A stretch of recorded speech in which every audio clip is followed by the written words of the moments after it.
Hai semuanya, gimana kabar kalian? Semoga selalu dalam keadaan baik. Welcome back di Andri Kriston Channel, dan ini adalah segmen analisa kripto, segmen dimana kita akan mengulas kembali untuk koin-koin yang udah teman-teman request di kolom komentar channel YouTube ini. Sudah lama kita nggak bikin segmen analisa kripto, ya. Jadi udah banyak sekali requestan yang masuk di kolom komen, dan sebenarnya aku sudah sempetin sih bahas koin-koin yang teman-teman request di live session kita ya di YouTube. Itu kita udah banyak sekali bahas koin, jadi aku rasa segmen analisa kripto mungkin nggak perlu. Tapi khusus untuk hari ini, karena kita ada kedatangan token baru, yaitu Plasma, kita akan bahas nih. Kebetulan di request juga oleh Bang Rahmawan, minta dibahas XPL atau Plasma. Dan sekalian kita combine juga dengan pembahasan Cardano di pertengahan video kedua gitu. Jadi pertengahan video ini, kita akan bahas Cardano juga. Teman-teman, by the way, aku udah lumayan banyak beli XPL ya, atau Plasma. Ini di exchange BingX kebetulan. Karena Plasma sendiri dia baru di listing di BingX saja secara spot marketnya. Jadi aku masuk ke sana gitu. Dan teman-teman, Plasma selama dia listing sudah naik 275%. Jadi video ini bukanlah rekomendasi buat teman-teman ikutin secara buta. Teman-teman wajib untuk melakukan research, wajib melakukan analisa kalian kembali terkait dengan proyeknya. Ini tentu saja merupakan sebuah spekulasi yang saya lakukan. Tentu saya bisa rugi dalam fase kali ini, tapi harapannya tentu saja ini jadi naga gitu, teman-teman. Jadi teman-teman di komunitas Telegram juga belum banyak yang tahu tentang token Plasma. Jadi kita akan bahas untuk project ini secara fundamentalnya seperti apa. Oke, buat yang pengen daftar juga BingX, teman-teman bisa cek link tree yang ada di kolom deskripsi video ini. Silahkan teman-teman scroll ke bawah. Di sini ada link pendaftarannya untuk BingX yang ini ya. BingX, teman-teman silahkan klik. Kemudian teman-teman tinggal registrasi saja, masukkan alamat email dan juga password yang kalian miliki gitu. Jadi so simple. Kalau teman-teman nggak bisa akses, mungkin teman-teman perlu aktifkan VPN. Oke, itu. Dan ini exchange yang aku pakai, ada exchange luar, ada exchange lokal. Dan ini komunitas Telegram aku ya. Teman-teman yang mungkin pengen join bisa klik yang ini, komunitas Telegram. Terus juga ada update Bitcoin dan altcoin di segmen atau di channel Telegram aku yang ini. Kita selalu update berkala berita-berita. Jadi buat teman-teman yang sering ketinggalan berita, coba teman-teman join gitu. Oke, biar nggak berlama-lama lagi, langsung aja kita bahas Plasma. Hari ini diperdagangkan di kisaran level harga Rp10.100 ya. Udah naik tadi 275%. Untuk maksimum supply token ini adalah di 10 miliar token XPL. Dan sementara ini baru listing di BingX dan juga Lbank, tapi aku nggak tahu Lbank ini udah bisa memperdagangkan atau belum gitu. BingX sudah pasti, tapi untuk Plasma sendiri sudah tersedia di perpetual market atau di market futures di exchange besar seperti Binance, OKX, Bitget, Maxi, yang lainnya juga, Hyperliquid juga sudah ada gitu. Jadi secara liquidity sebenarnya yang paling menopang itu ada di BingX gitu. Oke, kemudian kalau kita lihat dari informasi-informasi terbarunya adalah project dari Plasma ini merupakan project layer 1, yaitu blockchain layer 1 yang dibangun khusus untuk developing stablecoin. Ini mereka udah kerjasama dengan Tether, sudah sama Circle juga, dan juga beberapa penyedia infrastruktur lainnya. Sudah di sudah di audit juga ya dengan beberapa project crypto, berpartner dengan banyak project, salah satunya exchange dari Bitfinex juga gitu, Bitfinex. Kemudian kalau kalian perhatikan sekarang narasi stablecoin ini lagi naik setelah Amerika Serikat melalui Genius Act-nya itu yang namanya memberikan regulasi atau memberikan peluang untuk perusahaan institusi menyediakan atau mengeluarkan stablecoin mereka sendiri. Ini tentu saja bikin project-project yang berhubungan dengan stablecoin meningkat. Apa saja itu? Contohnya kayak XRP kemarin naik lumayan signifikan. Terus juga ada Ethereum. Ethereum kita tahu USDT kebanyakan running di Ethereum. Terus juga Ethena melalui USDE-nya. Kemarin Ethena juga naik lumayan signifikan. Nah, Plasma ini memang sih market cap-nya masih baru, tokennya baru, tapi dia juga punya narasi yang sama, narasi stablecoin ya gitu. Jadi Plasma ini keunggulannya adalah dia menyediakan layanan transfer yang sangat murah, hampir nol untuk setiap transaksi lewat jaringan dari Plasma gitu. Jadi token XPL ini dipakai untuk token tata kelolanya. Misalkan nih aku mau transfer USDT ke orang lain menggunakan jaringan Plasma. Itu biaya fee-nya, gas fee-nya itu wajib pakai XPL gitu. Dan biayanya itu sangat-sangat murah. Jadi itulah kenapa XPL dipilih, khususnya bagi mereka yang pengen untuk melakukan transfer dengan nominal besar ataupun sering. Kalau mereka pakai jaringan utama kayak contohnya Ethereum atau blockchain yang besar itu kan lumayan mahal fee-nya. Sebenarnya nggak mahal banget sih, tapi XPL ini menyediakan sesuatu yang lebih murah dari itu semua gitu. Jadi itulah kenapa XPL bisa dibilang sangat menarik saat ini. XPL juga sudah banyak kerjasama atau Plasma banyak kerjasama dengan penyedia penyimpanan dolar digital aset bernama Fireblocks HQ ya. Ini merupakan sebuah lembaga dan juga bisnis pengembang plasma yang menjaga dana mereka dan menjadi kustodian terpercaya. Ini yang menjaga stablecoin yang sudah di-listing di jaringan Plasma gitu.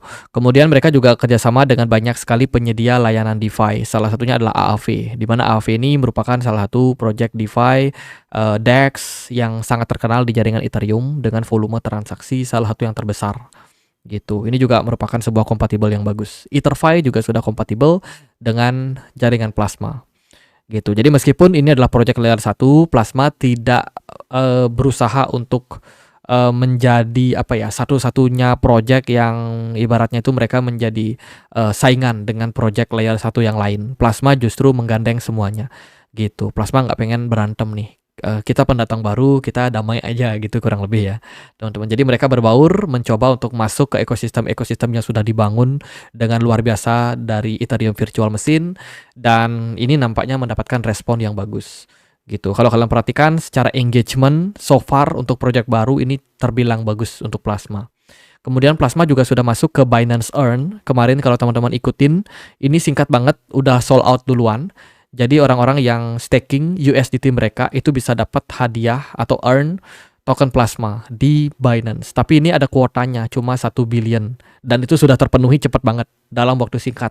Artinya adalah peminat sama token Plasma ini lumayan banyak ya. Meskipun bisa dibilang Binance belum melisting Plasma, tapi ini dia sudah menyediakan akses untuk investor mereka memiliki token Plasma. Ke depan pasti Plasma akan listing di Binance gitu. Staking lumayan ya, staking Tether yang mana ini adalah stablecoin, dapatnya token Plasma gitu, dan itu sold out. Plasma ICO kumpulkan 500 juta US dollar dalam Fransi yang dipimpin oleh Wales. Ya, apakah permainan diatur untuk retail? Jadi ini adalah proses ICO yang memang sudah dilakukan oleh project Plasma ini sejak bulan Juni kemarin. Gitu. Plasma bukan project yang baru. Mereka udah ada dari sebelumnya ya, dari bulan Juni. Mereka udah melakukan ICO dan ternyata disapu bersih oleh Wales, dan ya ini akan menjadi hal yang menarik untuk kita perhatikan seperti apa perkembangan dari waktu ke waktunya gitu. Bitget Wallet juga menjadi first wallet ya yang mendukung Plasma testnet dalam token claimnya. Ini masih eksklusif dan early access. Itu di bulan Juli kemarin gitu. Jadi sebenarnya Plasma ini sudah banyak sekali mendapatkan dukungan dari exchange besar. Nah, berikut adalah token komitmen dari investor besar terhadap Plasma. Itu naik melonjak signifikan sejak bulan Juli ya, pertengahan Juli sampai dengan akhir Juli. Itu udah lonjakannya sangat signifikan. Kemudian untuk investor besar yang memiliki walletnya itu ada di sini, ada di Dune Analytic. Kita nggak tahu ini siapa, yang pasti venture capital atau orang-orang yang invest di awal, tapi yang pasti ini minatnya sangat-sangat signifikan tinggi gitu. Jadi aku sendiri punya feeling bagus sih untuk project Plasma gitu. Nah, terkait dengan tokenomic Plasma allocation. Nah, ini dia public sale kemarin sudah ya habis di bulan Juni itu 10%. Kemudian untuk, sekarang ini ada investor early ada 25%, ada core tim mereka yaitu 25% alokasi. Kalau kita hitung di sini maka investor awal dan juga tim itu sudah memiliki sekitar 50% dari total yang beredar. Terus ada yang akan diberikan dalam bentuk ecosystem and growth. Ini biasanya untuk para staker, para pencari airdrop, ataupun juga mereka yang mungkin staking di berbagai exchange untuk mendapatkan reward berupa token XPL. Ini juga masuk ke kategori ini, gitu. Nah, untuk supply maksimum tadi kayaknya udah ya, yaitu di 10 miliar token. 1 miliar token itu untuk public sale, kemudian ecosystem and growth-nya ada 4 miliar, terus untuk timnya ada 2,5 miliar dan juga investor ada 2,5 miliar. Ke depan mereka akan ada unlock itu mulai dari periode sebenarnya udah mulai dari kuartal ketiga 2025, tapi unlock-nya ini akan relatif kecil. Karena yang akan kebagian itu cuma buat ekosistem growth saja.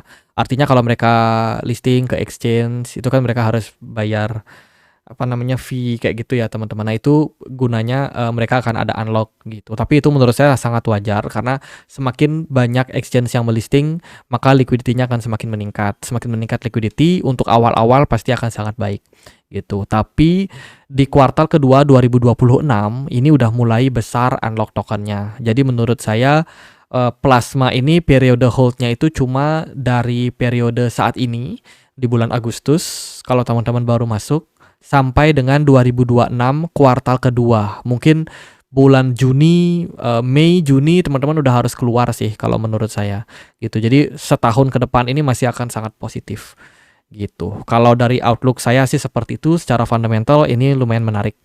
Lalu gimana untuk pergerakan chart? Pergerakan chart karena liquidity-nya sangat rendah, otomatis token ini sangat volatil. Menurut saya kalau teman-teman pengen untuk akumulasi itu nggak bisa dengan analisa teknikal. Teman-teman cukup buy and hold ya, karena kebetulan juga exchange yang melisting baru satu gitu. Yang pengen daftar BingX bisa kunjungi link tree aku. Di sini ada hadiah deposit kalau teman-teman melakukan deposit di BingX dan juga bisa dapat diskon fee gitu. Jadi daripada daftar nggak dapat diskon fee rugi ya, mending langsung aja daftar, biaya akan lebih murah kalau teman-teman lewat link di sini gitu. Oke lanjut lagi, kalau secara teknikal aku sendiri nggak terlalu mengandalkan ini, cuman kita melihat ada probability ini bergerak dalam falling wedge ya, dan ekspektasinya adalah dia bisa breakout di sini dan melanjutkan fase bullishnya. By the way, ketika market Bitcoin mengalami penurunan kemarin, XPL itu nggak terlalu terpengaruh. Ya, sementara ini dia masih dalam early stage. Jadi harganya itu nggak terlalu terpengaruh sama Bitcoin. Mau Bitcoinnya turun kayak dari level berapa tuh kemarin? Dari level 123.000, XPL nggak ngaruh. XPL justru malah kebalikannya. Gitu. Jadi ini salah satu keunggulan juga untuk token-token yang early stage. Gitu. Jadi aku nggak mau berspekulasi tentang harganya bakalan tembus berapa, tapi $1 aku yakin pasti akan terlewati dengan mudah. Ya semoga kedepannya bisa naik lebih tinggi, mungkin bisa ke $10. Kita pantau nanti sama-sama. Aku sendiri nggak akan berspekulasi, takutnya menyebabkan teman-teman pada FOMO semua. Tapi kalau bicara tentang fundamental, ini boleh diadu teman-teman. Jadi itu buat plasma. Next kita akan membahas Cardano kali ya. Nah, Cardano baru kita bisa bahas teknikalnya nanti. Kita lihat nih, Cardano hari ini diperdagangkan di kisaran level Rp13.700. Secara movement, Cardano lumayan asik ya belakangan. Volume perdagangannya lumayan meningkat, 27% hari ini. Meskipun secara pergerakan harga sudah turun 7,22% selama 7 hari terakhir karena impact dari penurunan atau koreksi yang ada pada Bitcoin. Gitu. Sebenarnya Whale sudah melakukan akumulasi pada Cardano sejak 7 hari terakhir. Ada 180 juta token ADA yang dibeli oleh Whales dan ini menyebabkan volume transaksinya meningkat ya. Volumenya itu sebesar 6,96 miliar US dollar yang masuk ke Cardano. Gitu. Ini juga merupakan aksi pembelian yang dilakukan oleh Whales karena harga Cardano juga sudah cukup terjangkau, sudah cukup diskon dilihat dari all time high-nya mungkin, dan juga ada spekulasi terkait dengan ETF Cardano yang bakalan mulai dibahas itu di Oktober nanti gitu. Jadi akan menjadi spekulasi yang menarik. Cardano juga kabarnya akan ada upgrade besar-besaran. Dana sebesar 71 juta US dollar ini akan siap digelontorkan oleh Cardano Foundation gitu. Ini terdiri dari upgrade sistem, upgrade jaringan yang akan dilakukan, serta juga baru aja Cardano melakukan voting dari ekosistemnya, katanya pengen merombak tim internal atau tim inti mereka. Kayaknya mereka udah perlu harus refresh tim mereka, memasukkan orang-orang baru yang lebih punya visi dan juga semangat untuk growth gitu. Nanti kita akan bahas newsnya. Kemudian, nah ini dia, akhirnya disetujui dana kripto Grayscale resmi jadi ETF setelah menang lawan SEC. Teman-teman, Cardano masuk dalam salah satu produknya Grayscale ya, di mana dia itu bikin produk digital large cap fund, di mana terdiri dari Bitcoin, Tether, XRP, Solana, dan Cardano. Tapi bobot Cardano-nya kecil banget. Ya, tapi it's okay. Ini mungkin bisa menjadi awal yang baik untuk kedepannya untuk proyek dari Cardano. Cardano juga sudah kerjasama atau membangun mereka punya ekosistem dengan Hydra ya, dan juga smart contract drive Cardano. Gitu. Jadi Hydra ini adalah proyek terbaru yang memang berfungsi sebagai penyedia smart contract dan juga untuk scaling, untuk memberikan solusi untuk jaringan Cardano. Terutama mereka pengen expand, mereka pengen melakukan upgrade, melakukan peningkatan infrastruktur dari jaringan mereka gitu. Mereka memperkenalkan Hydra dan tentu saja Hydra ini akan kompatibel dengan jaringan Solana dan juga Ethereum. Ya, Solana dengan kecepatannya, Ethereum dengan roll up-nya. Otomatis ekosistem dari Ethereum juga akan masuk, termasuk juga layer kedua dari Ethereum. Ini merupakan sebuah proses yang bagus untuk Cardano ke depan. Kemudian volume Cardano dalam trading volume di exchange Korea Selatan juga meningkat kabarnya 11 hari terakhir. Gitu, ini menunjukkan ada momentum nih adopsi yang lebih besar pada Cardano, khususnya di kawasan Asia Timur, teman-teman. Nah, Cardano juga lagi bikin acara ya di Las Vegas untuk community Cardano. Ini merupakan sebuah acara community juga yang tentu saja bisa meningkatkan popularitas dari proyek Cardano ke depannya. Gitu. Nah, ini dia voting yang sedang dilakukan ya. Akan ada pengumuman masa jabatan Komite Konstitusi Sementara untuk Cardano yang tanggal 6 September ini akan berakhir. Jadi intinya gini, petinggi-petinggi dari Cardano itu yang memegang jabatan di proyek Cardano itu akan berakhir masa jabatannya di 6 September 2025. Keren juga ya, kayak presiden aja gitu. Nah, sekarang akan diadakan nih voting lagi, apakah mereka bisa masuk lagi atau nanti akan diganti dengan orang-orang yang baru gitu. Nah, proses voting ini tentu saja akan bisa membawa angin segar untuk Cardano kalau seandainya orang-orang lama bisa diganti. Mungkin belum tentu arah kebijakannya akan positif, tapi setidaknya semangat barunya akan ada di sana gitu. Dan ini perlu kita kawal untuk proyek Cardano. Bulan September mereka akan ada pemilihan gitu, dan ini menurut saya bisa memberikan dampak terhadap harga ke depannya. Oke, clear. Kemudian apalagi ya mau dibahas soal Cardano. Kalau unlock token sih so far udah aman aja. Cardano supply beredarnya ada di 35 miliar, sementara supply maksimalnya ada di 45 miliar. Jadi 10 miliar lagi nggak terlalu besar. Kebanyakan Cardano ini dibagikan dalam bentuk earn. Kalau kalian staking atau melakukan lock token Cardano yang kalian miliki, itu bisa dibagikan dalam bentuk reward. Nah, rewardnya itu nanti akan sekalian jadi unlock token buat Cardano. Oke, kita akan bahas secara harga kayak gimana. Sementara ini Cardano lumayan bagus secara movement. Dia bertahan di atas level 0,8 dolar, level yang menurut saya cukup kuat ya.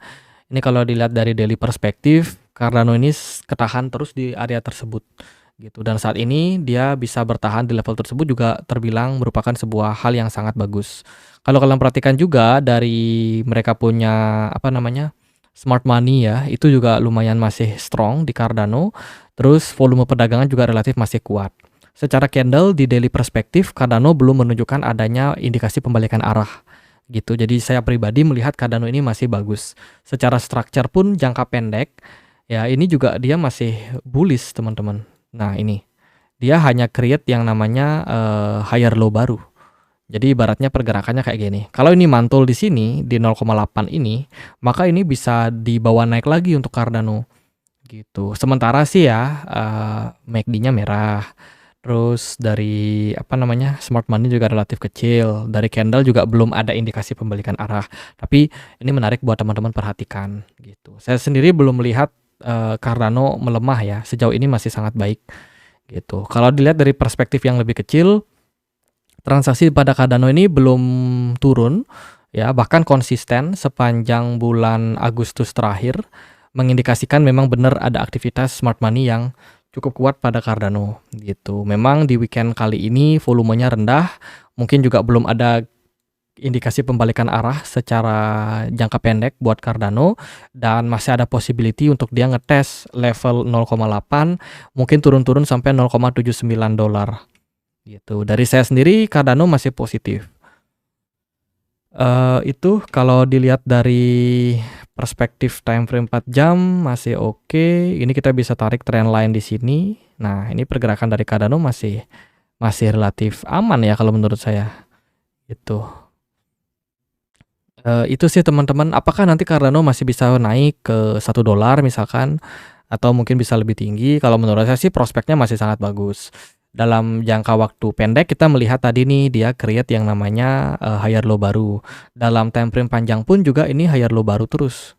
Nah, tuh teman-teman, dia itu naik loh kayak gini. Ya, cuma memang jangka pendek kayaknya kok turun gitu. Tapi sebenarnya in the long run ini udah positif banget. Cardano udah beranjak dari level 0,23 di September 2023 kemarin. Kemudian di Oktober 2024 dia ada di 0,33. Terus di 2025 ini udah di setengah dolar. Jadi udah ada pertumbuhan sebenarnya gitu. Tapi memang ya koin dengan market cap besar itu nggak gampang secara growth. Mereka itu bobotnya gede. Jadi ya agak slow lah, ibarat kayak kapal pesiar ya kan, mau gerak itu nggak secepat kapal boat, nggak selincah kapal boat gitu, karena memang bobotnya market capnya udah gede banget gitu. Tapi kalau dari perspektif saya ini melihat narasi, news, sentimen, technical, overall masih positif pada Cardano. Jadi gitu aja buat pembahasan kali ini untuk XPL dan Cardano. Semoga videonya bisa bermanfaat. Don't forget to join di komunitas Telegram kita. Buat teman-teman yang pengen untuk join bisa cek link yang ada di kolom deskripsi. Sekian akhir kata saya Andre. Makasih.